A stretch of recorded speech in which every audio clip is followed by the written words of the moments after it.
Assalamualaikum warahmatullahi wabarakatuh. Alhamdulillah, assalatu wassalamu ala rasulillah wa ala alihi wa ashabihi ajma'in, amma ba'd. Saya Abdul Razak dari Santri Taman Quran Indonesia ingin menjelaskan pelajaran akidah tentang makna la ilaha illallah. Kalimat la ilaha illallah harus dengan 7 syarat. Dan tanpa 7 syarat ini tidak akan bermanfaat dan tidak berguna bagi yang mengucapkannya. 7 syarat tersebut adalah: yang pertama, ilmu, pengetahuan yang menafikan jahal, kebodohan. Lalu yang kedua ada yakin, keyakinan yang menafikan syak atau keraguan. Lalu yang ketiga ada qabul, menerima, yang menafikan rad atau penolakan. Dan yang keempat ada inqiyad atau patuh, yang menafikan tark, meninggalkan. Dan yang kelima ada ikhlas, yang menafikan syirik. Dan yang keenam ada sidak, jujur, yang menafikan kadzib, dusta. Dan yang ketujuh, yang terakhir adalah mahabbah, kecintaan, yang menafikan baghdha, kebencian. Adapun rinciannya sebagai berikut. Pertama, ilmu, yaitu yang memahami makna dan maksudnya, dan mengetahui apa yang ditiadakan dan apa yang telah ditetapkan olehnya, dengan menafikan ketidaktahuannya dengan hal tersebut. Maksudnya adalah orang yang bersaksi dengan la ilaha illallah, lalu ia memahami dengan hatinya apa yang diucapkan oleh lisannya.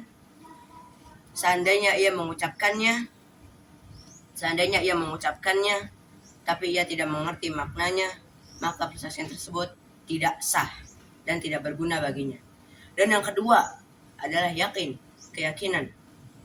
Orang yang mengucapkannya harus meyakini syahadat la ilaha illallah. Dan jika ia melakukannya, maka sia-sia persaksiannya. Dan ia termasuk orang-orang yang munafik, dan ia tidak berhak untuk masuk surga.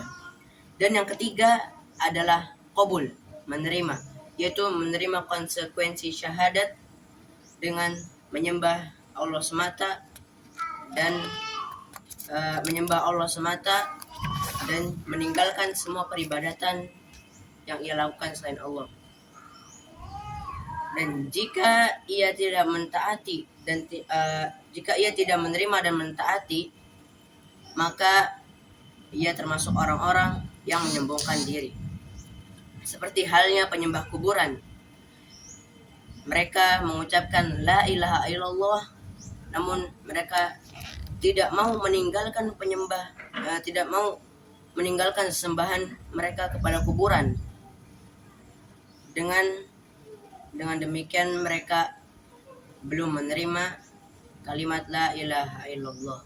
Keempat adalah inqiyad, yaitu tunduk patuh dalam kandungan kalimat syahadat. Dan adapun dalam surat Luqman ayat 22, yaitu al-uhwatul wuthqa, yaitu adalah la ilaha illallah. Dan yuslim, yaitu adalah yuslim wajhahu, adalah yanqadu, yang patuh atau pasrah. Dan yang kelima adalah sidq, jujur, yaitu mengucapkannya dan hatinya pun membenarkannya. Dan seandainya dia mengucapkannya tapi hatinya tidak membenarkannya, maka dia disebut orang pendusta dan orang munafik.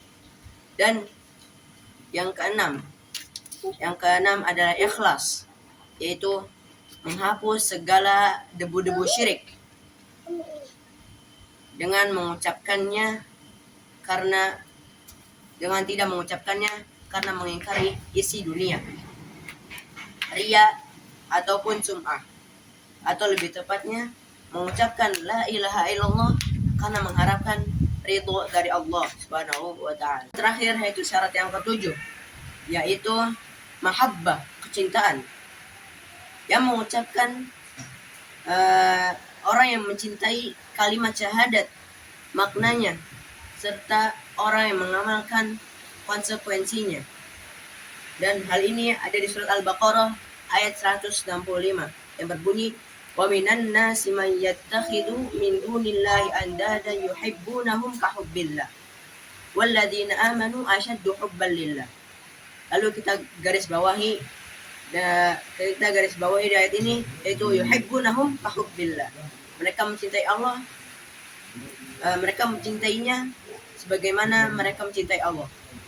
Maka ahli tauhid pun mencintai Allah dengan cinta yang tulus dan bersih. Dan kebalikannya, ahli syirik, mereka mencintai Allah, namun mereka juga mencintai yang lainnya. Lalu kecintaan itu ada dua.